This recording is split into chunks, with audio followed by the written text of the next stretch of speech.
Welcome to the AI for Career Success video overview by Curt Robbins, where we help you get smarter than your competition. Today, we're going to dig into a really important U.S. executive order on AI. Using some great analysis from CNBC television, we're going to break down Washington's high-stakes plan to win the global AI race. Okay, so let's get right to the heart of the problem here. Imagine for a second that you're an AI company trying to operate in the United States. You're not dealing with just one set of rules. Oh no, you're trying to navigate this crazy maze of over 1,000 different AI laws scattered across all 50 states.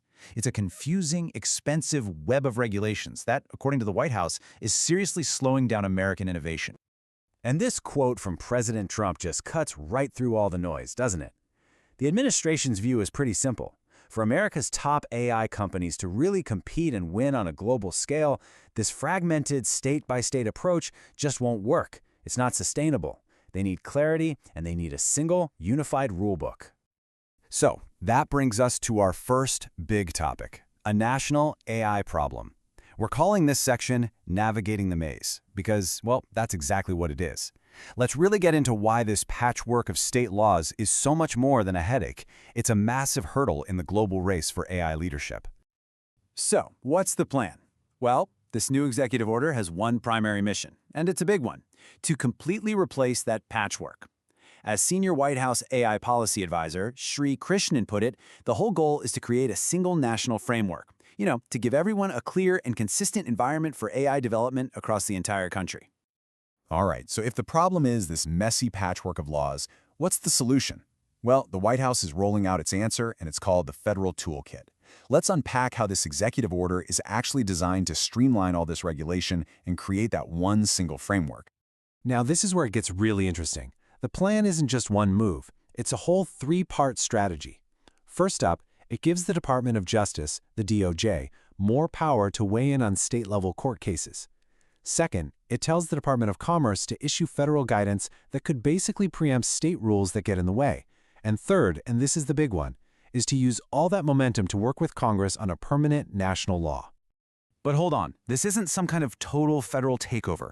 The order is super clear that it's not going to touch state laws that protect children's safety or federal stuff like copyright. The real targets are state laws like the ones popping up in places like Colorado and California that create conflicting rules for developers, forcing companies to use different risk assessment models in every single state.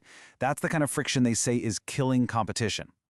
Now, you might be thinking this is all just about domestic policy, right? Just making things easier for tech companies here at home? Well, that's not the whole story. This brings us to the high-stakes China race. We're moving to the global chessboard now, because this whole domestic issue is really about international competition. And as CNBC's Deirdre Bosa reported, it all boils down to one core calculation happening in Washington. The belief is that the U.S. is way better off just out-innovating China than getting bogged down in endless arguments about regulation at home. The number one priority is speed. The whole strategy is to innovate faster, not regulate more. And this sets up a fascinating contrast in philosophies, doesn't it? You've got two very different paths, but both are aiming for the exact same goal: global AI dominance. So let's take a closer look and compare the American and Chinese strategies.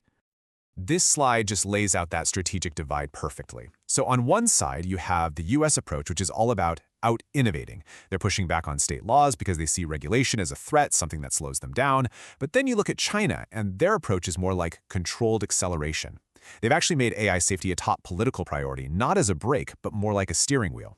They have no problem clearing thousands of non-compliant AI products from app stores, while at the same time pouring billions into their national champion companies. For them, regulation is a tool for focused, state-directed growth.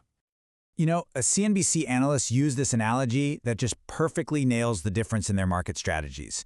The U.S. is building the high-performance, cutting-edge Lamborghinis of AI. They're amazing, they're the fastest, but China's focused on building the AI Prius, something that's safe, reliable, and designed for mass adoption all over the world. So the real question is, which model is going to win the global market?